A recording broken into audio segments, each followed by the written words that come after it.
বলেন দোষটা কার? দোষটা আমাদের। শয়তানকে বেঁধে রাখা হলো। বালা মুসিবত সাগরের অতল দেশে আল্লাহ পাক ডাস্টবিনে নিক্ষেপ করে দিল। কোনো আমার মুমিন বান্দার জন্য ক্ষতি না হয়। আল্লাহ পাক কোনো ক্ষতি চাইলেন না। রমজান মাসে, বরকতের মাসে, কল্যাণের মাসে, মঙ্গলের মাসে কোনো ভাই যদি রোজা না রাখেন, আমার ভাইরা যদি কোনো হাজত থাকে তাহলে তো ভিন্ন কথা, যদি সফরে থাকেন সেটাও ভিন্ন কথা, যদি অসুস্থ থাকেন সেটাও ভিন্ন কথা।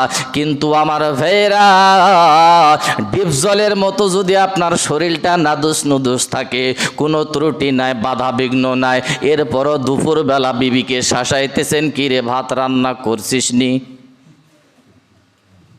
আছেন না এমন? এমন আল্লাহওয়ালা ভাই আছেন না?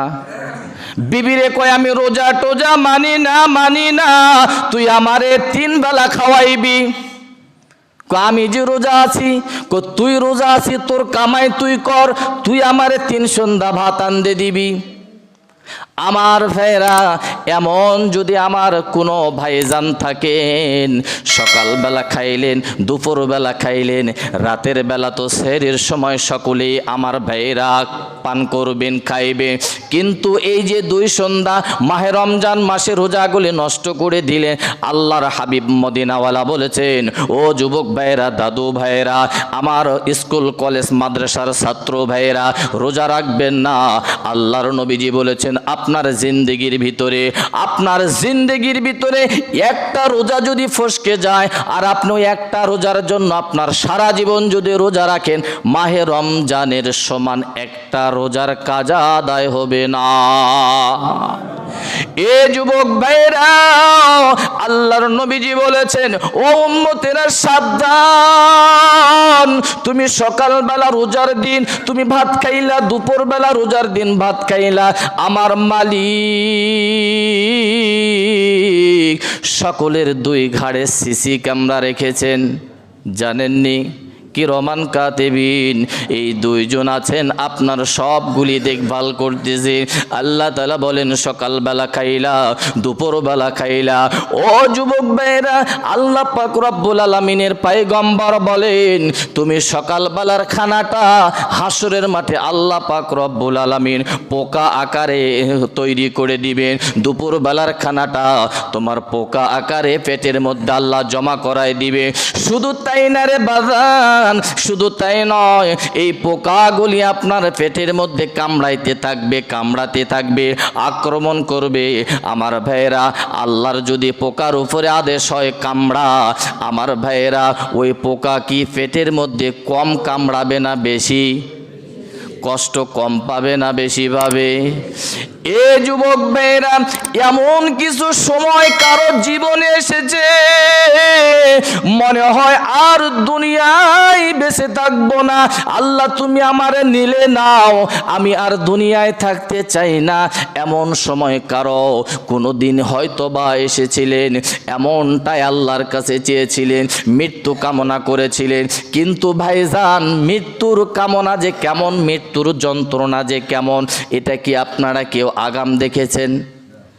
আমার ভাইরা দেখেন নাই, আল্লাহর নবীজি যার আমল নামায় কোনো গুনাহ ছিল না, নবীজি আজরাইলকে দেখে বেহুশ হয়ে গেছেন। বলেন আলহামদুলিল্লাহ। নবীজি বেহুশ হয়ে গেলেন। উম্মত রোজা করে না, তারাবি পড়ে না, এর কি দশা হবে? এক ছাড় দিবে? আমার ভাইয়ের, আল্লাহর পক্ষ থেকে কয়টা উপহার? সবাই বলেন কয়টা? 5টা উপহার মাওলা পাক রব্বুল আলামিন বললেন। 4 নাম্বার আমি আপনাদেরকে বলে দিলাম, রোজাদারের যেন কোনো ক্ষতি না হয়, আল্লাহ তাআলা এই জন্য শয়তানকে লোহার শিকল দিয়ে বেঁধে রেখেছেন। বলেন সুবহানাল্লাহ। 5 নম্বর পুরস্কার, ও মুসলমান ভাইরা, 5 নম্বর পুরস্কারটা ভালো করে শুনবেন, কোনো দিকে নজর দিবেন না। আল্লাহ পাক রব্বুল আলামিন বলেন, মুসলমান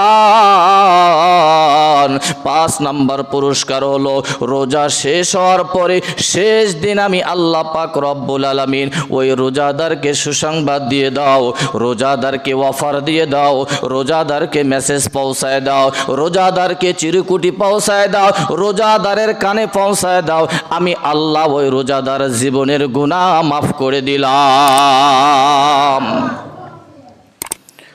আল্লাহ পাক রব্বুল আলামিন 5টা নিজেই পুরস্কার দিবেন।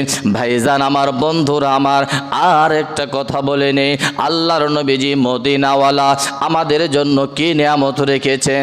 আল্লাহর হাবিব বলেছেন, পাইগম্বর বলেন, উম্মত ভালো করে শুনে নাও, কোনো বান্দাকে যদি মাহে রমজান মাসে ইফতার করায়, কি করায়? ইফতার করায়। এ ভাইজান, এই 48,000 বর্গ কিলোমিটার আমরা এতগুলো মানুষের সঙ্গে আমাদের আলিঙ্গন নাই, দেখা সাক্ষাৎ নাই, তাদের সঙ্গে আমাদের ওঠা বসাও নাই, আছেনি? নাই নাই নাই। আমরা 64 জেলায় ভাইজান আমার অনেকেই ঘুরি নাই। আল্লাহ পাক রব্বুল আলামিনের পয়গম্বর বলেন, আমার কোনো উম্মতকে যদি কোনো সন্ধ্যাবেলায় কেউ যদি ইফতার করায়, একজন ইফতার করার বিনিময়ে সমস্ত উম্মতগুলিকে ইফতার করার সম পরিমাণ সওয়াব তার আমলনামায়। আর একটু জোরে বলেন ভাইজান। যারে ইফতার করাইলেন, আল্লাহ পাক বললেন যিনি করাইলেন তার আমলনামায় জমা হয়ে গেল। যে ইফতার করলো তার আমলনামায় ওই পরিমাণের নেক জমা হয়ে গেল। 2 জনের মাঝে কোনো কম বেশ হবে না।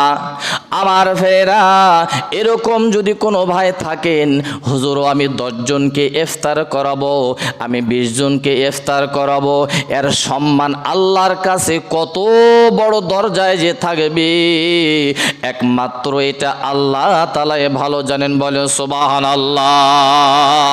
আমার ভাইরা, আমার বন্ধুরা, আর একটা কথা বলি ভাইজান, তারাবির সময় যখন তারাবি হচ্ছে, আমার ভাইরা 12 রাকাতের পরে আমার কিছু মহাব্বতের ভাইরা ওই যে বারান্দায় যে আনাগোনা করতেছেন, গল্প গুজব করতেছেন, কথাবার্তা বলতেছেন, এইটা বলার দ্বারা এই যে নামাজিদের ক্ষতি হচ্ছে, এই ক্ষতিটার ব্যাপারে দায়ভার আপনাদেরকে নিতে হবে। জোরে বলেন ঠিক? আর একটু বলেন। যাক, মাশাআল্লাহ, আজকের পর থেকে মনে হয় আর পাবো না। কি বলেন?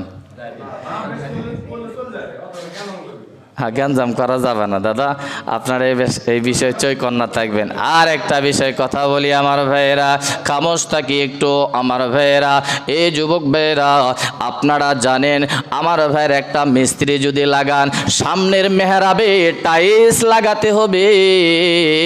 মিস্ত্রি 5টা টাইলস লাগায় নাই, সব টাইলস কমপ্লিট করলেন, 5 জায়গাতে 5টা টাইলস খুলে নিচে রেখে দিলে, কর্তৃপক্ষের কাছে যায় বললেন, স্যার আপনার মেহরাবে টাইলস কমপ্লিট, আমাকে বেতন দেন। এখন কর্তৃপক্ষ এসে দেখলেন 5 জায়গাতে টাইলস লাগায় নাই, বলেন তো মালিকে কি কর্মচারীকে টাকা দিবে? কেন দিবে না? 5টা টাইলস লাগায় নাই, এই জন্য কর্তৃপক্ষ তারে টাকা দিবে না। ভাই গো, এই জুমার দিনে গরিবের জন্য একটা হজের দিন, এই হজের দিন হজ করার জন্য আসার পর আপনাকে বলা হলো সাফা মারওয়া 7 বার দৌড়াদৌড়ি করবেন। যদি বলেন আমার টাকা আছে, আমার জমি আছে, আমার রক্তের গরম আছে, আমি 6 বার করব, হজ হবে নি? পরিপূর্ণ হবে? আমার ভাইয়ের, আমার বাবাজিরা, হজের দিনে আসার পরে আমার ভাইজান ইমাম সাহেব সালাম ফেরার পর কিছু মুসল্লিকে আগাম বের হতে দেখা যায়, এরা মনে হয় সবচেয়ে বড় আল্লাহওয়ালা। কিওয়ালা?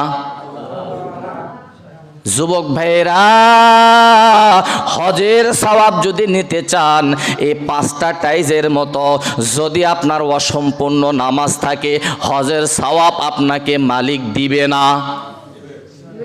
দিবে? দিবে না ভাইজান, দিবে না।